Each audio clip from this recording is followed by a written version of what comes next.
You forget one thing, Darren. I play the long game. They say marriage is like a deck of cards. In the beginning, all you need is 2 hearts and a diamond. By the end, you're looking for a club and a spade. Well, I found my club, and I was about to use it on my wife's brother-in-law, who thought my house was his personal ATM and my wife was his biggest supporter. My name is Pete O'Malley, and I'm a maintenance supervisor at Cleveland Steelworks. 42 years old, built like a linebacker who discovered pizza and married to Nicole for 18 years. We've got a daughter, Riley, who's 18 and heading to college next month. Everything sounds normal, right? Wrong. Dead wrong.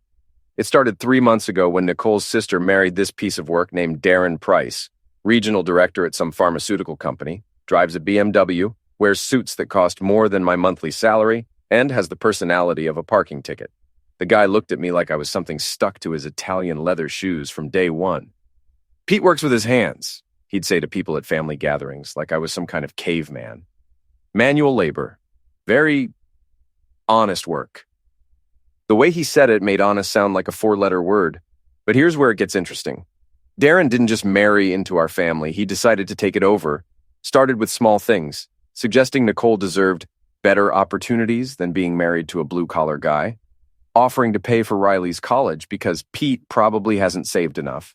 Each comment was a little needle, carefully placed. Nicole ate it up like chocolate cake.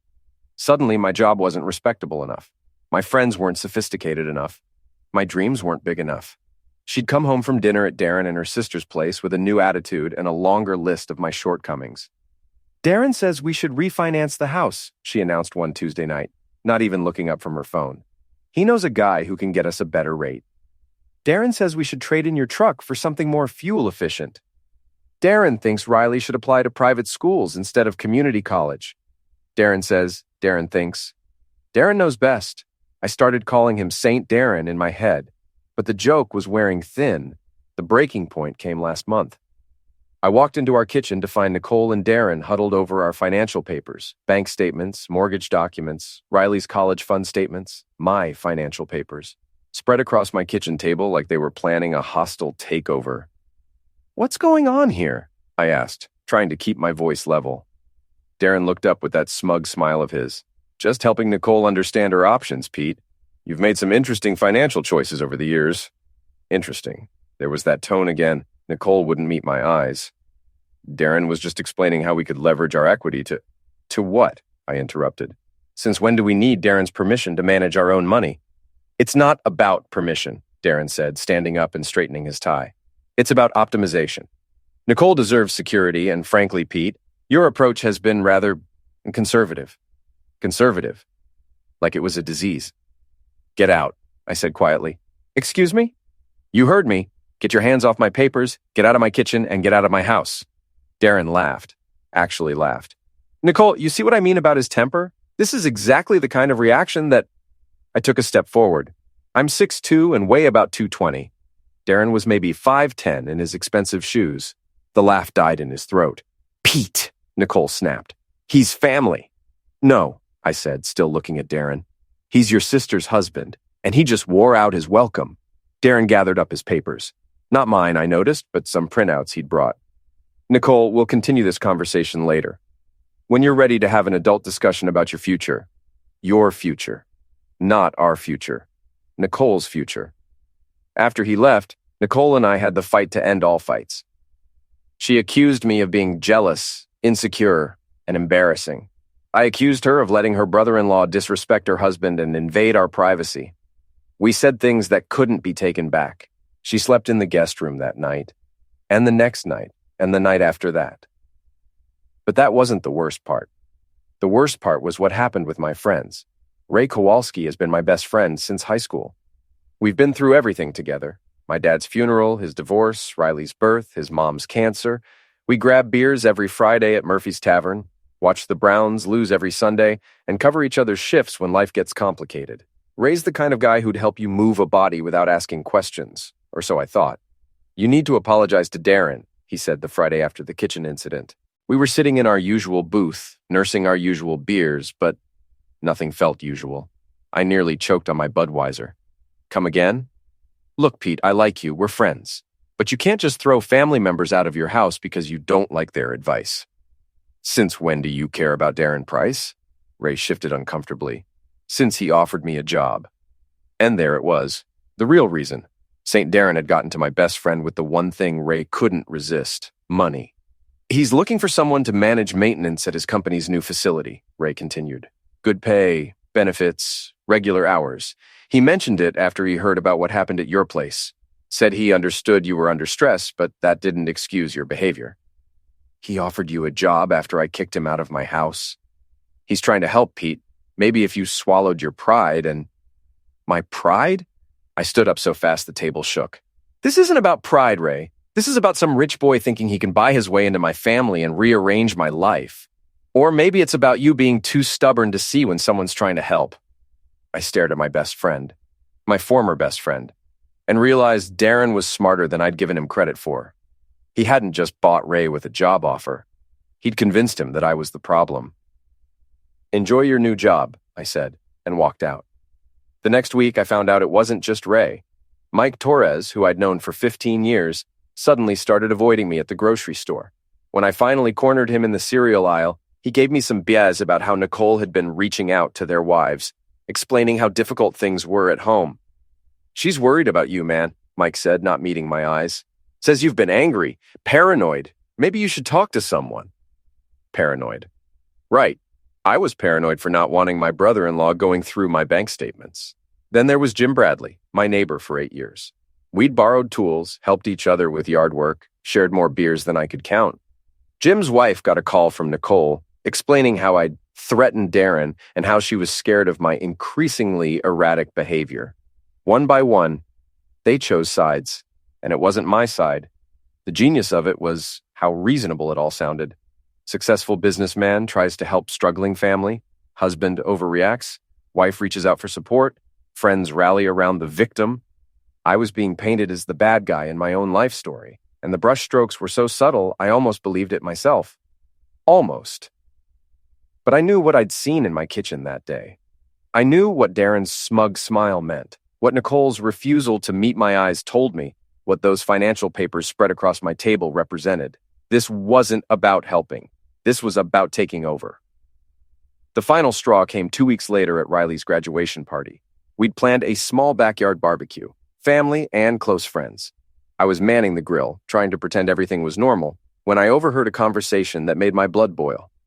Pete's always been a little rough around the edges, Nicole was saying to a group that included Ray, Mike, and their wives. But lately he's been different, angry all the time, suspicious. I'm starting to worry about Riley being around him. Riley being around me, her own father. Maybe he needs professional help, suggested Mike's wife, Linda. Darren thinks it might be a midlife crisis, Nicole continued. You know how men get when they realize their limitations? Their limitations. Like being a maintenance supervisor was some kind of character flaw?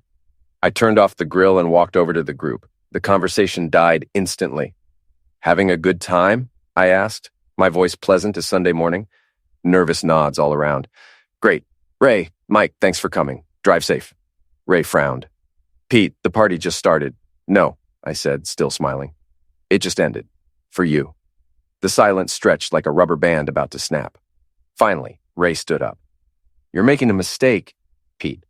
Yeah, I am. I'm making the mistake of finding out who my real friends are. They left. All of them. Nicole was furious, Riley was embarrassed, and I was alone in my backyard with a grill full of burgers nobody wanted to eat. That night, after Riley went to her friend's house and Nicole locked herself in the guest room, I sat in my kitchen and took inventory. My wife was choosing her brother-in-law over me. My daughter was caught in the middle. My friends had been turned against me. My own neighbors thought I was unstable.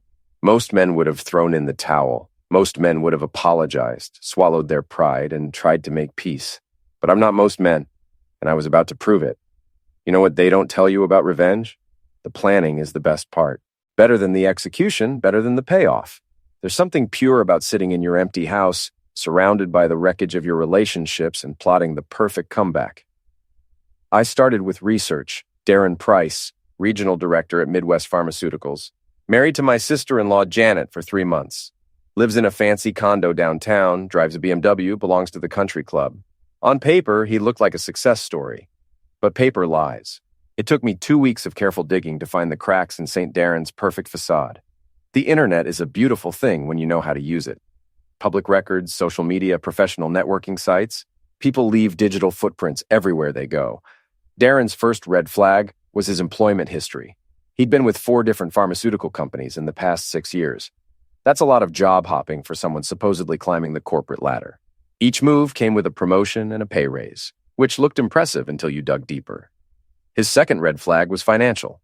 Despite his big salary and fancy lifestyle, Darren was leveraged to the hilt. The BMW was leased. The condo was mortgaged at 95%. His country club membership was part of a company package. The man was living paycheck to paycheck, just like the rest of us, but with better marketing. The third red flag was the most interesting. Darren had a pattern of getting close to families, offering financial advice, and somehow ending up with access to their money. 3 times in the past 5 years, he'd been named as a financial advisor on various accounts belonging to relatives or friends. Twice, those relationships had ended badly, with accusations of missing funds and broken trust. But the accusations never stuck. Darren was too smart for outright theft. He was more like a parasite, feeding off his hosts slowly, carefully, making sure they never noticed until it was too late. And now he had his sights set on my family. The beauty of Nicole's betrayal was how completely she'd bought into Darren's act. She wasn't just defending him, she was actively helping him. Those financial papers he'd been studying weren't just bank statements. They were account access forms, insurance beneficiary changes, and loan applications, all with Nicole's signature. My wife was signing away our financial security to impress her new brother-in-law, and she thought I was the problem. But here's what Nicole didn't know about her husband. I might work with my hands, but I think with my head. And I'd been thinking about this situation for 3 weeks straight. The plan was elegant in its simplicity.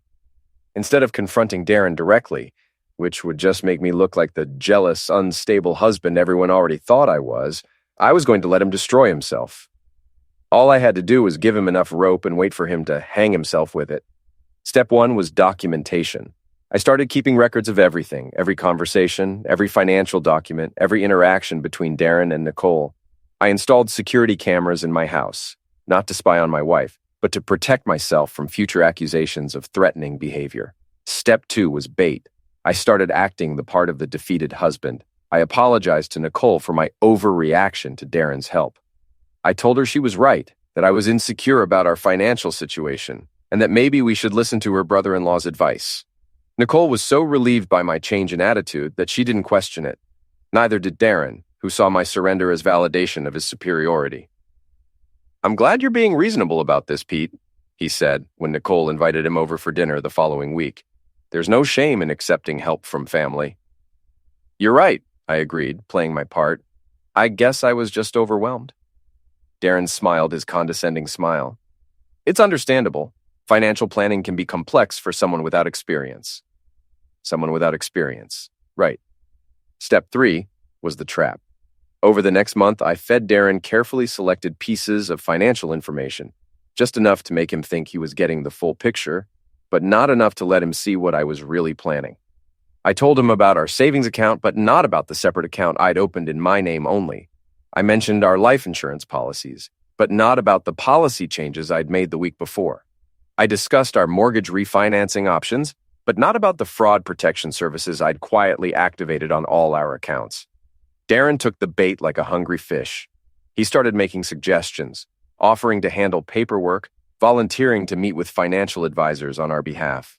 Each offer was presented as a favor, a way to help poor, overwhelmed Pete navigate the complex world of adult finances.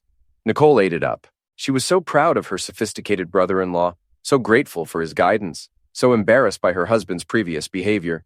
She encouraged every suggestion, signed every paper, agreed to every meeting, and with each signature, each agreement, each grateful smile, she was building the case that would eventually destroy them both. The confrontation with my former friends was inevitable. I knew they'd eventually show up to stage some kind of intervention, convinced by Nicole and Darren that I was spiraling out of control. I was counting on it. They came on a Saturday afternoon, Ray, Mike, and Jim, looking like a delegation of concerned citizens. Nicole had invited them, of course, as part of her campaign to save me from myself. We need to talk, Ray said when I answered the door. Sure, I replied. Come on in. We sat in my living room, my house, my furniture, my rules, while they took turns explaining how worried they were about me. Pete, we've been friends for 20 years, Ray began, his voice carrying that careful tone people use when they think they're talking to someone unstable. We care about you, man. We're worried. I leaned back in my recliner, completely relaxed. Worried about what? Mike jumped in. About how you've been acting. Nicole says you've been paranoid, suspicious. She thinks you might be having some kind of breakdown. A breakdown, I repeated. Interesting diagnosis. Any of you get medical degrees since I saw you last? Jim shifted uncomfortably. Look, Pete, we know you're under stress. Money problems, work pressure, Riley going to college. What money problems? I interrupted. The three of them exchanged glances. Ray cleared his throat. Nicole mentioned that you guys were struggling financially. That's why Darren was trying to help. Did she mention that our mortgage is paid down to 60%? That we have $43,000 in savings? That Riley's college fund is fully funded? Silence. Did she mention that we own both our cars outright, have no credit card debt, and that my struggling job comes with a pension and full benefits? More silence. Or did she just tell you that poor Pete was in over his head and needed his successful brother-in-law to save him? Mike frowned. She said you guys were having trouble making ends meet. She lied. The word hung in the air like smoke. Ray leaned forward. Why would Nicole lie about that? Good question. Why don't you ask her? Better yet, why don't you ask Darren what he was really doing with those financial papers I found him going through? He was trying to help, Jim insisted. Help himself, I corrected. See, here's what you guys don't know about St. Darren. He's broke, leveraged up to his eyeballs, living paycheck to paycheck, and looking for someone else's money to solve his problems. I pulled out a folder I'd prepared for this moment. Want to see his credit report, his employment history, the 3 families he's already helped out of their savings? Ray's face was turning red. You investigated your own brother-in-law? I investigated the man who was going through my bank statements without permission. The man who convinced my wife to sign papers she didn't understand. The man who turned my friends against me by offering them jobs and telling them I was unstable. That's not, Mike started. That's exactly what happened. I cut him off. Ray, did you get that job he promised you? Ray's silence was answer enough. Mike, did your wife ever get that call from Nicole expressing concern about my mental state? Mike nodded reluctantly. Jim, did Darren happen to mention that he was looking into refinancing options for the whole neighborhood? That he could get everyone better rates? Jim's eyes widened. How did you? Because it's his pattern. He finds a family, gains their trust, gets access to their finances, and bleeds them dry, slowly, carefully, legally. By the time they figure out what happened, he's moved on to the next mark. I stood up and walked to the window. The only thing I couldn't figure out was how he planned to get access to our money. Then I realized he didn't need to steal it. He just needed Nicole to give it to him voluntarily. That's insane, Ray said. Nicole would never? Nicole already has. I turned back to face them. She's signed loan applications using our house as collateral. She's changed the beneficiaries on our life insurance policies. She's given him power of attorney over our savings account, all because she thought she was helping her struggling husband get better financial advice. The room was dead quiet. Finally, Mike spoke up. If all this is true, why haven't you stopped her? I smiled. It wasn't a nice smile. Who says I haven't? That's when Nicole walked in with Darren. They'd been listening from the hallway. I'd counted on that too. Pete! What are you doing? Nicole demanded. Having an honest conversation with my friends? Something I should have done weeks ago. Darren stepped forward, his face flushed. You have no right to make accusations. I have every right to protect my family from a con artist. Con artist? Darren's voice went up an octave. I've done nothing but try to help you people. You people, I repeated. There it is. The real Darren Price, everybody. Not the helpful brother-in-law, not the financial advisor, not the family man. Just another hustler looking for an easy mark. Pete, stop it. Nicole was crying now. Darren's been nothing but kind to us. Darren's been nothing but smart, I corrected. He found a family with money and a wife who felt underappreciated. He convinced her that her husband was holding her back, that she deserved better, that he could provide it. Classic manipulation. I walked over to my desk and pulled out another folder. Here's the loan application you signed last week, Nicole. The one that puts our house up as collateral for a business investment. Darren's business investment. Nicole's face went white. That was just paperwork. Darren said it was routine. Routine for him, maybe. He's done it 3 times before with 3 different families. The Hendersons in Toledo lost their house. The Martins in Columbus lost their retirement savings. The Washingtons in Cincinnati lost both. I handed the folder to Ray. It's all in there. Police reports, civil court filings, bankruptcy documents. Our boy Darren has been busy. Darren was backing toward the door. This is ridiculous. I don't have to listen to these paranoid fantasies. No, you don't, I agreed. But you might want to stick around for the best part. I walked to my desk one more time and pulled out a final folder. This one was thick. See, while you were busy convincing my wife to sign away our assets, I was busy protecting them. Every document you had her sign, I had voided within 24 hours. Every account you gained access to, I had frozen and transferred. Every loan application, every beneficiary change, every power of attorney form, worthless? Darren's face was now completely pale. That's impossible. I watched her sign. You watched her sign papers that had already been legally nullified by documents she signed the day before, documents she thought were insurance forms and tax papers. I turned to Nicole. Remember all those routine papers I had you sign? The ones I said were for our accountant? Those were the real documents, honey. The ones that protected us from exactly what Darren was planning. Nicole was staring at me like she'd never seen me before. You knew? I knew from day one. I just wanted to see how far you'd both go. The room erupted. Nicole was screaming, Darren was threatening lawsuits. My former friends were demanding explanations, but I wasn't done yet. Here's the really beautiful part, I said, raising my voice above the chaos. While Darren was so focused on stealing our money, he forgot about his own problems. See, when you apply for fraudulent loans using falsified information, which is what all those applications Nicole signed actually were, thanks to the false financial data I fed him, that's a federal crime. Darren stopped mid-threat. What? I made sure every piece of financial information you received was technically false. Our real account balances, our actual income, our true debt-to-income ratio, all different from what I told you. So when you use that information to prepare loan applications, you committed fraud. I pulled out my phone. I've got recordings of every conversation, copies of every document, and a very interested FBI agent who specializes in financial crimes. Darren lunged for me. He was fast, but I was ready. I sidestepped his charge and let him crash into my bookshelf. Books went flying and Darren went down hard. Pete! Nicole screamed. Self-defense, I said calmly. All captured on the security cameras I installed last month. Darren was getting to his feet, his expensive suit torn, his face bleeding from a cut on his forehead. You son of a witch. I'm the son of a witch who just saved his family from a con artist, I corrected. The question is, what happens now? What happened next was beautiful chaos. Darren tried to run, but Ray, God bless him, had apparently decided which side he was really on. He blocked the doorway while Mike called the police. Jim was helping Nicole to a chair while she hyperventilated into a paper bag. Let me go, Darren shouted. I haven't done anything wrong.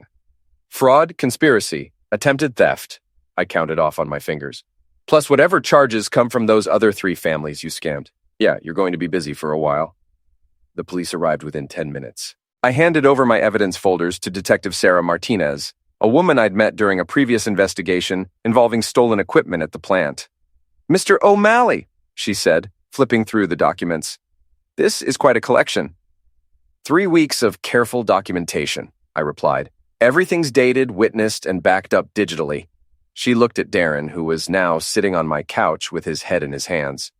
Mr. Price, I'm going to need you to come with us for questioning. This is insane, Darren muttered. I was trying to help them. Help yourself, Detective Martinez corrected. We've been tracking your activities across 3 counties, Mr. Price. Mr. O'Malley's evidence just filled in the missing pieces. That's when I realized the FBI agent I'd mentioned wasn't hypothetical. They'd been building a case against Darren for months. You were already investigating him? Nicole asked, her voice barely a whisper. Detective Martinez nodded. Financial Fraud Task Force, Mr. Price has been on our radar since the Henderson case in Toledo. We just needed someone to catch him in the act. And Pete did, Ray said, looking at me with something like admiration. Holy crap, Pete. You played him perfectly. Language, I said automatically, then grinned. But yeah, I did. As they led Darren away in handcuffs, he turned back to me. This isn't over. Yeah, it is, I replied. Enjoy federal prison. After the police left, my living room felt like a battlefield. Nicole was still crying. My friends were staring at me like I'd grown a second head, and I was standing in the middle of it all, feeling strangely empty. I can't believe you did this, Nicole said finally. Did what? Saved our family from a con artist? You manipulated me. You lied to me. You made me sign papers without telling me what they were. I protected you from signing papers that would have ruined us, I corrected. There's a difference. You didn't trust me. You didn't give me a reason to trust you. The silence stretched between us like a canyon. Finally, Ray cleared his throat. Pete, I owe you an apology. No, you don't. You were looking out for what you thought was my best interest. Darren's just good at what he does. I should have known better. Should have trusted you. You should have talked to me instead of listening to gossip and job offers. Mike stepped forward. We all should have. I'm sorry, man. Jim nodded. Yeah, me too. That was some impressive detective work. It was some impressive manipulation, Nicole said bitterly. I turned to face my wife. Nicole, in the past 3 months, you've sided with a stranger over your husband, signed legal documents without reading them, shared our private financial information with someone you barely knew, and convinced our friends that I was mentally unstable. But I'm the manipulator? I was trying to help our family. You were trying to impress your new brother-in-law. There's a difference. Riley chose that moment to come home from her friend's house. She walked into our living room, took one look at the overturned bookshelf, her crying mother, and the group of uncomfortable men, and sighed. Let me guess. Darren? How did you? Nicole started. Mom, I'm 18, not 8. I could see what he was doing from day one. Riley dropped her purse on the coffee table. Dad, did you finally bust him? The FBI did. I just helped.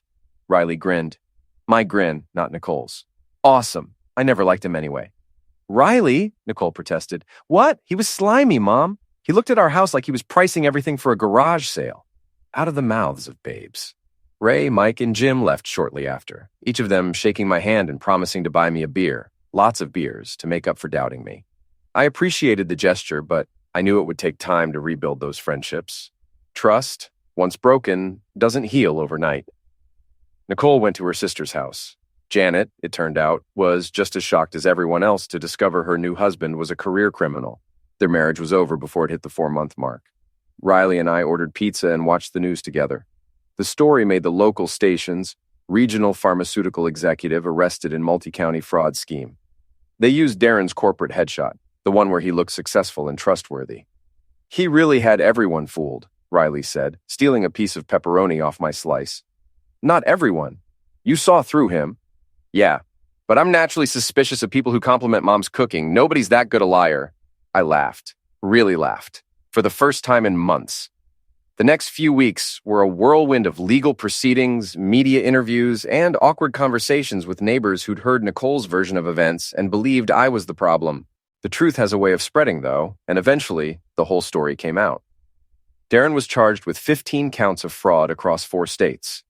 The prosecution offered him a plea deal, 7 years in federal prison in exchange for cooperating with their investigation and helping recover money for his victims. He took it. Nicole filed for divorce.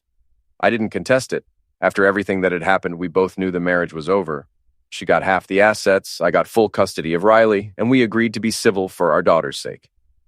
The house felt different without Nicole's constant criticism and Darren's looming presence. Quieter, but also more peaceful. Riley and I developed a routine. I'd cook breakfast, she'd handle dinner, and we'd trade off on dishes and laundry. You know what's funny?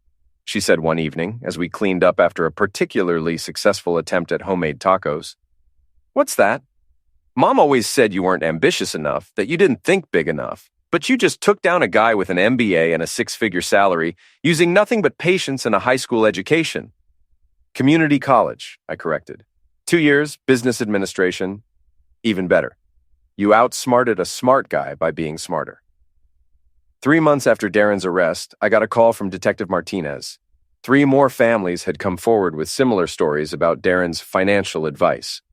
The FBI estimated he'd stolen over $2 million across a decade of cons. Your evidence was crucial in building the case, she told me. Without your documentation, we might never have been able to prove the pattern. Happy to help. There's something else. The victims' families want to thank you. You're the first person who managed to stop him before he could finish the con. I had advantages they didn't. I knew something was wrong from the beginning. No, Mr. O'Malley. You had something they didn't. You trusted your instincts instead of your ego. That night, I sat in my backyard with a beer, thinking about everything that had happened. A year ago, I'd been a married maintenance supervisor with a stable life and a comfortable routine. Now I was a divorced single father who'd helped bring down a career criminal. Funny how life works out. Riley joined me on the deck, carrying her own soda. Any regrets? She asked. About what? Any of it. The investigation, the divorce, Darren, the whole mess. I thought about it seriously. I regret that your mother got hurt. I regret that our marriage ended. I regret that you had to see your parents' relationship fall apart. But I don't regret protecting our family. I don't regret stopping a criminal. And I don't regret finding out who my real friends are. Good answer. Riley clinked her soda can against my beer bottle. So what's next? College for you, work for me, maybe some dating when I'm ready? Dating? Riley made a face. Gross, Dad. I'm 42, not dead. Still gross. We sat in comfortable silence, watching the sun set over Cleveland. Somewhere across town, Nicole was starting a new life. Somewhere in federal prison, Darren was learning that con artists don't do well behind bars. And somewhere in the distance, Ray, Mike, and Jim were probably having beers and talking about their friend Pete, who turned out to be a lot smarter than any of them had realized. I thought about the last 18 months. The betrayal, the investigation, the confrontation, the aftermath. It had been the most difficult period of my life, but also the most clarifying. I'd learned who I could trust, what I was capable of, and what really mattered. Dad, Riley said. Yeah? I'm proud of you. Thanks, kiddo. I'm proud of you too. For what? I didn't do anything. You saw through Darren when the adults couldn't. You supported me when everyone else thought I was crazy, and you're handling this whole situation with more maturity than most grown-ups would. I learned from the best. As the stars came out over Cleveland, I realized that sometimes the best revenge isn't getting even. It's being right. And sometimes the best victory isn't winning. It's surviving with your integrity intact. Darren Price thought he could manipulate a blue-collar family because he assumed we were too simple to see through his sophisticated con. He was wrong, dead wrong. And that mistake cost him everything.